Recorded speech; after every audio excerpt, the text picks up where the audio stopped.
Kata gue, pertumbuhan perekonomian Indonesia tahun 2024 akan melampaui tahun 2023. Lalu seperti apa prediksinya? Yuk simak video ini bareng gue, Mr. Chuan. Inilah kata lo.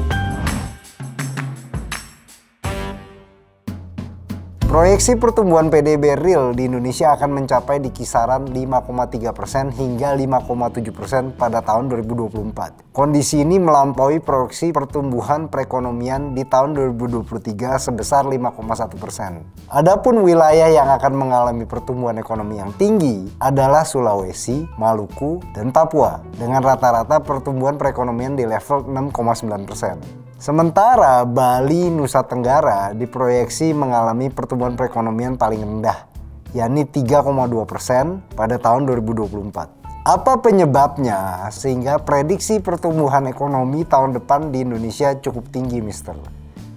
Pertumbuhan ekonomi ini disebabkan adanya pertumbuhan konsumsi yang didukung oleh populasi muda dan kelas menengah. Nggak cuma itu, pertumbuhan investasi juga diproyeksi meningkat dengan perkiraan antara 5,4 sampai 5,9%. Meskipun ada kekhawatiran dan resiko terhadap volatilitas nilai tukar rupiah terhadap US dollar. Terus gimana dengan kondisi copras-capres sekarang ini, Mister? Ini juga menjadi salah satu penentu.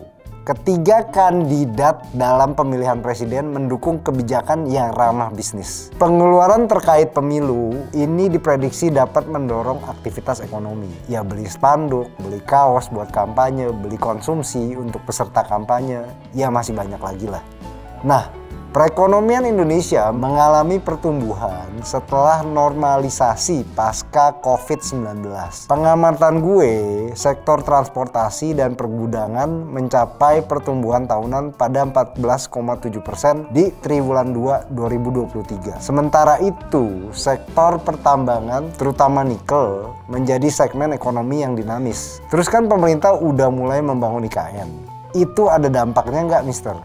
Ada cuy, kalau gue lihat nih, proyek IKN mengalami kemajuan, terutama semenjak terlibatnya sektor swasta. Penanaman modal asing dan kepercayaan investor diproyeksi akan positif, sehingga sekitar 25 miliar US dollar akan masuk pada tahun 2024. Daya tarik Indonesia sebagai tujuan investasi dipertahankan karena fundamental perekonomian yang kuat dan proyek IKN yang menjanjikan. Terus kalau sejumlah sektor membaik, berarti ketenaga kerjaan juga membaik dong. Betul, perekonomian yang kuat pasti akan memberikan dampak positif bagi ketenaga kerjaan. Dengan perkiraan penurunan tingkat pengangguran menjadi 4,9% pada tahun 2024. Tapi 2024 ada sektor yang melambat nggak sih? Gue harus jujur, kita punya tantangan di sektor ekspor. Pertumbuhan ekspor diperkirakan melambat pada tahun 2024 karena perlambatan ekonomi global. Setelah mencapai rata-rata sebesar 16,7% sejak 2021, pertumbuhan ekspor global diperkirakan akan melambat pada tahun 2024 ke level 9%. Perlambatan pertumbuhan ekspor global jelas membebani prospek pertumbuhan ekspor Indonesia. Normalisasi pertumbuhan ekspor dipengaruhi oleh penurunan harga komoditas utama seperti batu bara dan minyak kelapa sawit. Gue mau masuk ke bagian terakhir. Inflasi gimana, Mister? Perkiraan inflasi sebesar 1,5 sampai 3,5% pada tahun 2024. Hal ini didorong oleh stimulus konsumsi dan pemilihan umum. Kondisi ini diharapkan akan berkontribusi pada pertumbuhan PDB secara keseluruhan. Nah, prospek inflasi, suku bunga, dan nilai tukar diperkirakan moderat, berkisar antara 1,5 hingga 3,5% sesuai dengan target Bank Indonesia. Sementara itu, nilai tukar US dollar ke rupiah diperkirakan berada di kisaran 14.700 hingga 15.300 pada tahun 2024. Kesimpulannya adalah, secara keseluruhan, prospek ekonomi Indonesia di tahun 2024 akan membaik.